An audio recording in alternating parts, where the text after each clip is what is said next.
Carl and Dan here from Brrraains A Head-Banging Life, gbhblofficial for short, and it's track by track time as making their debut on this track by track series. Amazingly, it is Counterparts with their sixth studio release, Nothing Left to Love, released November 1st, 2019 via New Damage Pure Noise Records. And this record marked the return of guitarist and backing vocalist Alex Ree.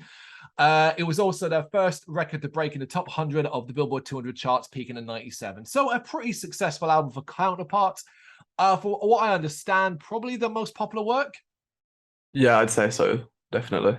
Yeah, I was familiar with a couple of tracks in this album, which isn't always the case with Counterparts because it's taken me a little while to kind of get into them, but a bit more familiar with a few of them. Certainly not the overall body of work, which I did enjoy overall, to be honest. Counterparts are like one of those bands that really, really know their craft and they do it extremely well. Yeah. I think they've got a super consistent sound and it can sometimes be a blessing and sometimes be a bit of a curse for them, I think. I think the album struggles with that at times. But I'm going to be biased because they're one of my favourite bands. I think Brendan Murphy's a fantastic vocalist. But I don't think they're void of criticism as a result. Oh, no, I agree. You know, weirdly enough, an area that I find I am quite critical of is, weirdly enough, online. Good God. Following or reading Counterparts tweets and stuff like that is akin to a personal freaking... Well, I spent, I think last week after doing this, I'd seen a screenshot of something and I went deep digging and diving into Counterparts and Brendan Murphy's Twitter accounts and sat there in abject horror slash, you know, shock of what I'm just reading. I'm thinking, oh my God, is this good or is this bad? I can't quite make up my mind, you know? And then I'm like, well, you know what? This is about the music. We're not going to talk about that that side of things. This is about the songs that appear on Nothing Left to Love. And there are a few to get through, so let's dive straight in with Love Me, which for me is a kick-ass introduction. The building post-like melody and explosion of hardcore heaviness hits me hard. They immediately showcase a lot of passion here, which gets the juices flowing for the rest of the album. I think it's a great opener. It's short, it's opening pits, getting crowds ready. I think it's a song that does its job very well to set up the album, and I think it's very inoffensive, like as a melodic hardcore song. It's that, isn't it? It's just a strong introduction. Yeah. Which then brings us to Wings of Nightmares, a blast of energy. The intensity is on point here, but the urgency of the vocals plays off the more technical touches of melodic guitars. A pounding drum beat and groove-infused bass hooks makes this a bit of a banger, one with a lot of that Counterparts heart that I do enjoy. I kind of echoed a similar sentiment where it's a great track and it kind of combines all of the elements of Counterparts that make them Counterparts. Yeah. This is Counterparts at their best, and this is them showing off what they do. Yeah. Paradise and Plague, a wild showcase of post-hardcore noise. Again, the balance of frantic heaviness and melody is strong here. The really memorable point coming from the chorus, which is pretty immense. I think this is a track that has a real catchiness to it, a prettiness to it, but will still certainly cause chaos in the pits.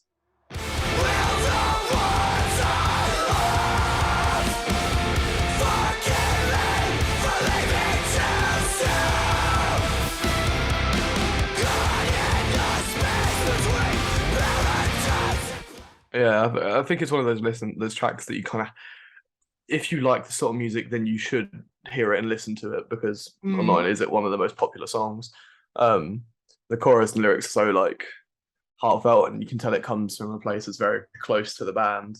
Yeah, I think it's catchy. It's got some really good drive, and this is similar to the last one, Counterparts showing off what they do best. Yeah, it is. I didn't know it was one of the more popular tracks, to be honest, but it's one I certainly liked.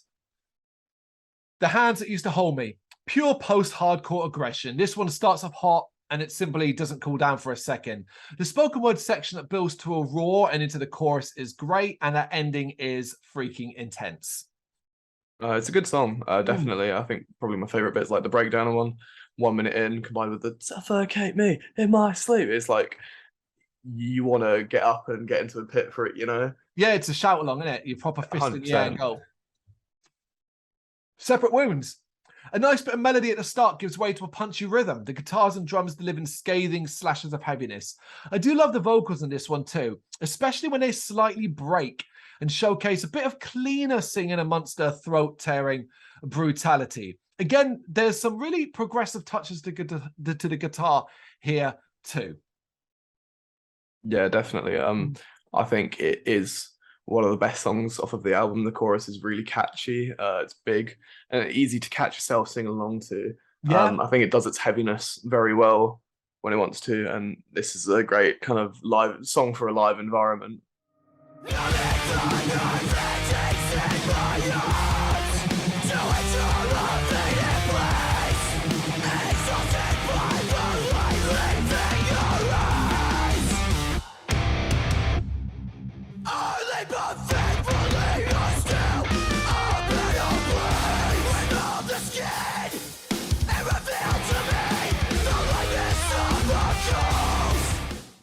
Have you seen this played live? Maybe, yeah. You don't know, right? I'd have to think. I'd have to imagine so. I'll let you know in a week. Yeah, fair enough. Your Own Knife, fast and frantic. This is a bit more of a simpler, hardcore infused blast and a nice palate cleanser. No complaints from me. It's heavy as hell.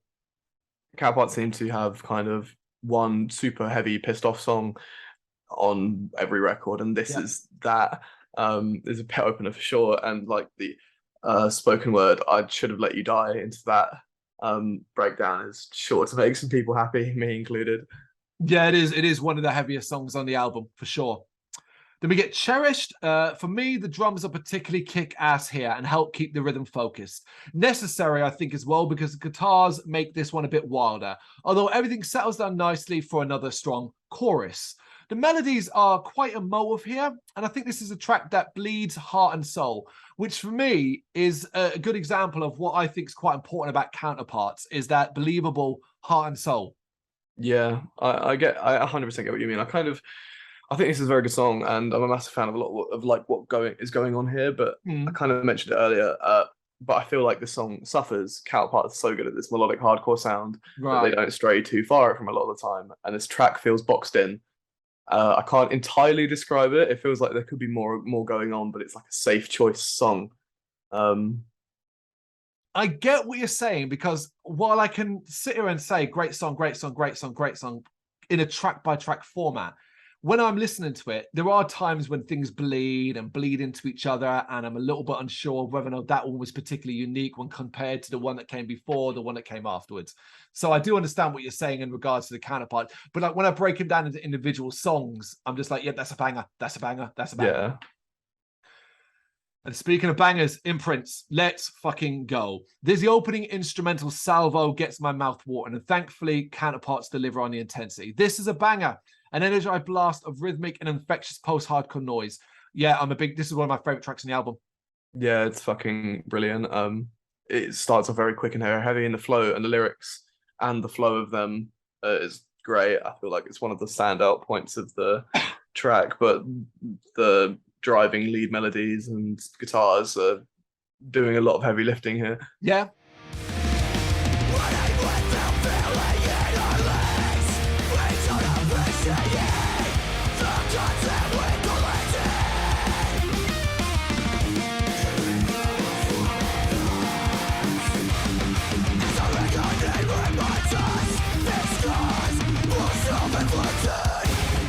Yep. It's Counterparts. Penultimate track, Ocean of Another. At this point, I think it would be easy to lose focus, but that's actually not the case here. Even if this is more of the same kind of track that we've talked about, it just so happens that this more of the same is desirable and interesting. And this penultimate track doesn't disappoint for me. The vocals are immense here, but the tempo and tone shifts are particularly delightful. Yeah, I think it actually has a vaguely different sound. It's kind of got different styles of these leads that they do often go to. The lead patterns are absolutely beautiful, and the lyrics again, clearly coming from a place that's very close, and it's a great song. Yeah. Again, I mean, there's no song I've got anything to complain about really at all, and that ties into the finale as well. Nothing Left to Love, the longest and most heart-wrenching track on the album. The melody is tear-jerking stuff, and man, there's this track Bleed Passion. It keeps things dark and mellow all the way to the end, beginning to build in intensity. The echo on the vocals are interesting, and when it finally breaks, it fades away nicely in style. Yeah, I think it's my personal favorite song off of the album. Ooh. Everything is so kind of restrained, and it feels almost like you're watching them have a mental breakdown. It keeps getting like more and more and more, and then nothing. Mm. The lyrics are fantastic. I think the singing, considering Brendan Murphy doesn't really sing, Yep. is really strong. There's a certain desperation in his voice as well. I think so. That really kind of pushes that. It's quite heartfelt. Clearly, it's genuine, Believable. and yeah, I think it's a fantastic fucking album closer and song.